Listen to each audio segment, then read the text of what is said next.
Hello friends, welcome to Best Cooking. இன்னைக்கு நம்ம ஒரு பஞ்சு போல ஒரு கேக் தாங்க செய்ய போறோம். அது மூணே பொருளை செய்ய போறோம். வாங்க இதை எப்படி செய்யலாங்கிறதும் பார்க்கலாம். இடியாப்ப மாவு வச்சு இன்னைக்கு நம்ம ஒரு அருமையான கேக் தாங்க செய்ய போறோம். இதுக்கு வந்து 1 டம்ளர் இடியாப்ப மாவு எடுத்துக்கோங்க. அதே மாதிரி 1 டம்ளர் அளவுக்கு சர்க்கரை எடுத்துக்கோங்க. 3 முட்டை எடுத்துக்கோங்க.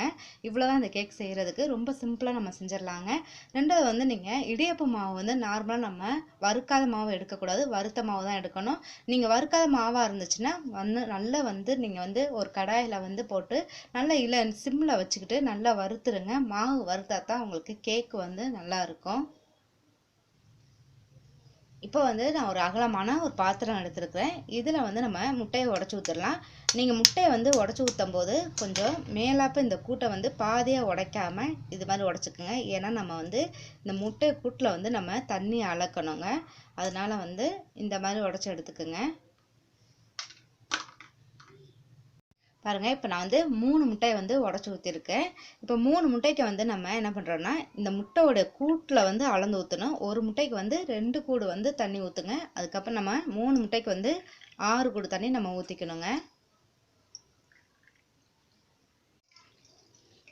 இப்போ நான் 6 கூடு தண்ணி இதில் ஊற்றிட்டாங்க. இதை ஊற்றின பிறகு நம்ம என்ன பண்ணுறோன்னா, நீங்கள் ஏதாவது ஒரு விஸ்க் இருந்துச்சுன்னா அதை நீங்கள் பண்ணலாம். இல்லைன்னா பிளெண்டர் இருந்தாலும் பண்ணலாம். நான் மோர் சலிக்கிற இந்த இது கடையிறது தான் வச்சுருக்கேங்க. அதை வச்சு நல்லா இதை கடைஞ்சிக்குங்க. இப்போ நம்ம தண்ணி ஊற்றிட்டு இது கடையிறனால உங்களுக்கு நல்லா முறையாக வரும். அதனால் இதை நல்லா கடைஞ்சி எடுத்துக்கலாம். பாருங்க, இப்போ நம்ம முட்டையும் தண்ணியும் தான் போட்டு நம்ம கடைஞ்சிக்கிட்டு இருக்கோம். இந்த மாதிரி நல்லா முறையாக உங்களுக்கு வரணும். நல்லா இது என்ன பண்ணணும்னா, நீங்கள் நுறையாக வந்துருச்சுன்னா நீங்கள் ஸ்டாப் பண்ணக்கூடாது. இது எந்த அளவுக்கு நல்லா கடையிறமோ அந்த அளவுக்கு உங்களுக்கு கேக்கு நல்லா சாஃப்டாகவும் இருக்கும், பஞ்சு போல் இருக்கும் உங்களுக்கு.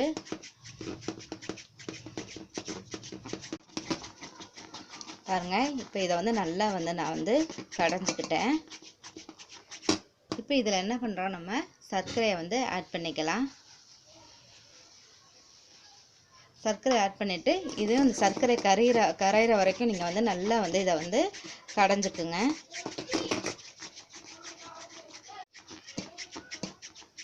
பாருங்க, இப்போ நமக்கு சர்க்கரை நமக்கு கரைஞ்சிருச்சு. இப்போ மாவு ஆட் பண்ணணும். மாவு எப்படி ஆட் பண்ணுறீங்கன்னா, ஃபுல்லாகவே ஆட் பண்ணிடக்கூடாது. இதை கொஞ்சம் கொஞ்சமாக ஆட் பண்ணி தான் நீங்கள் இதை நல்லா கடையணும்.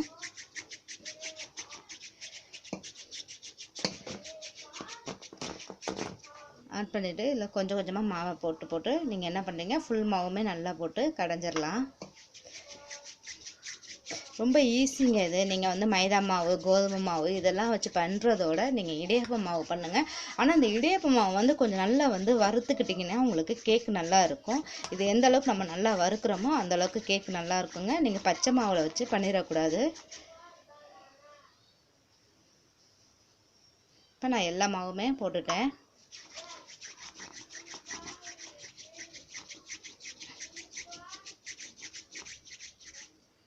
இப்போ நம்ம என்ன பண்ணுறோன்னா, இதில் கொஞ்சம் போல் டேஸ்ட்டுக்கு கொஞ்சம் போல் இதில் சால்ட்டு ஆட் பண்ணிக்கலாம்.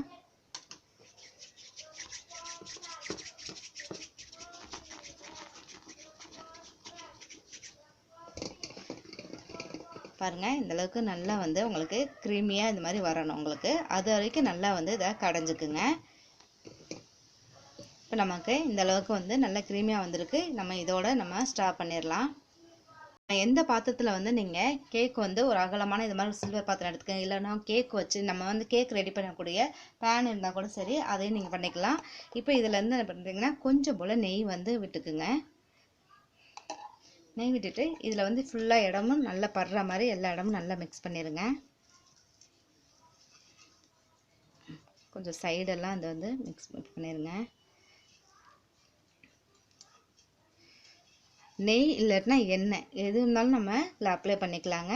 ஏன்னா இந்த மாவு நமக்கு அதுக்கப்புறம் அந்த கேக் நம்ம கவுத்து போடும்போது அது என்ன ஆகும்னா, ஃபுல்லாகவே உங்களுக்கு அதில் ஒட்டாமல் நமக்கு வரணும்.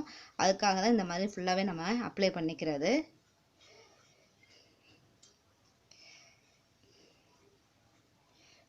அப்ளை பண்ணிக்கோங்க. அதுக்கப்புறம் நம்ம என்ன பண்ணோம்னா, கொஞ்சம் போல் நம்ம இடியாப்ப மாவை என்ன பண்ணுறீங்கன்னா, மேலாப்ப லைட்டாக இப்படி தூவிடுங்க.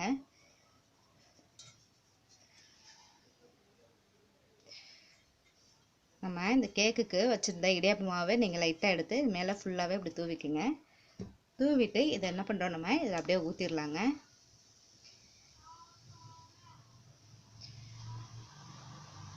ஃபுல்லாக ஊற்றிடுங்க. இப்போ நம்ம அடுப்பு ஆன் பண்ணி ஒரு குக்கரை வச்சுக்கோங்க. குக்கர் இல்லை பெரிய கடாய் எது வேணாலும் வச்சுக்கோங்க.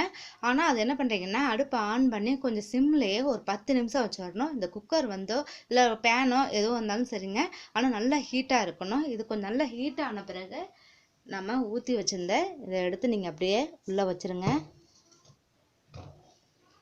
இந்த மாதிரி வச்சுட்டு இதை வந்து நீங்கள் குக்கர் மூடி போட்டு கூட மூடலாம், ஆனால் விசில் வைக்கக்கூடாது.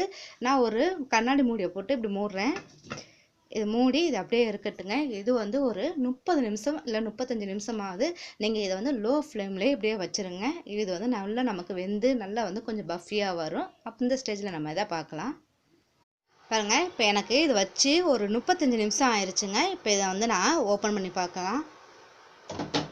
இப்போ அடுப்பு ஆஃப் பண்ணிடுங்க.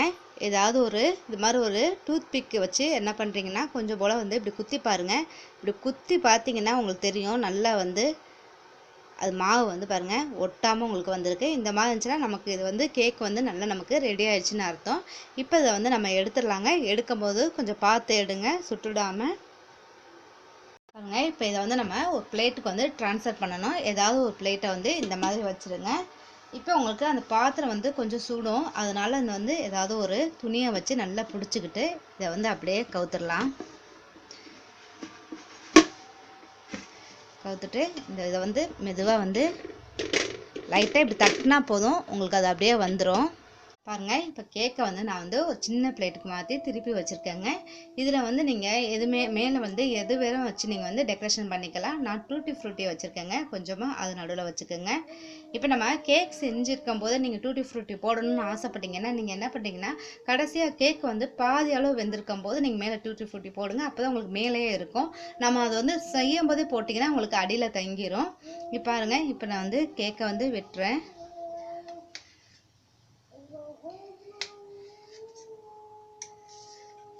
பாருங்கள், ரொம்பவும் சாஃப்டாகவும் இங்கே பாருங்கள் ரொம்ப சாஃப்டாகவும் பஞ்சு போல் இருக்குது. பாருங்கள், நமக்கு எடுக்கும்போது நல்லா வந்து பஞ்சு மாதிரி இருக்குது. இந்த மாதிரி இடியாப்பு மாவே வச்சு நம்ம ஈஸியாக கேக் செஞ்சிடலாங்க. இதுக்கு எந்த ஒரு மைதா மாவோ கோதுமை மாவோ எதுவுமே தேவை கிடையாது. அதே போல் உங்களுக்கு வந்து இதில் வந்து நம்ம எந்த ஒரு அதாவது நோ எசன்ஸு எந்த கெமிக்கல் வந்து ஆட் பண்ணவே இல்லை. நம்ம பேக்கிங் சோடா பேக்கிங் பவுடர் எதுவுமே ஆட் பண்ணாமல் நேச்சுரலான ஒரு கேக் தான் நம்ம செஞ்சுருக்கோங்க. கண்டிப்பாக ட்ரை பண்ணி பாருங்கள். உங்களுக்கு பிடிச்சிருந்தா லைக் பண்ணுங்கள், ஷேர் பண்ணுங்கள், மறக்காமல் சப்ஸ்கிரைப் பண்ணுங்கள். Thank you viewers.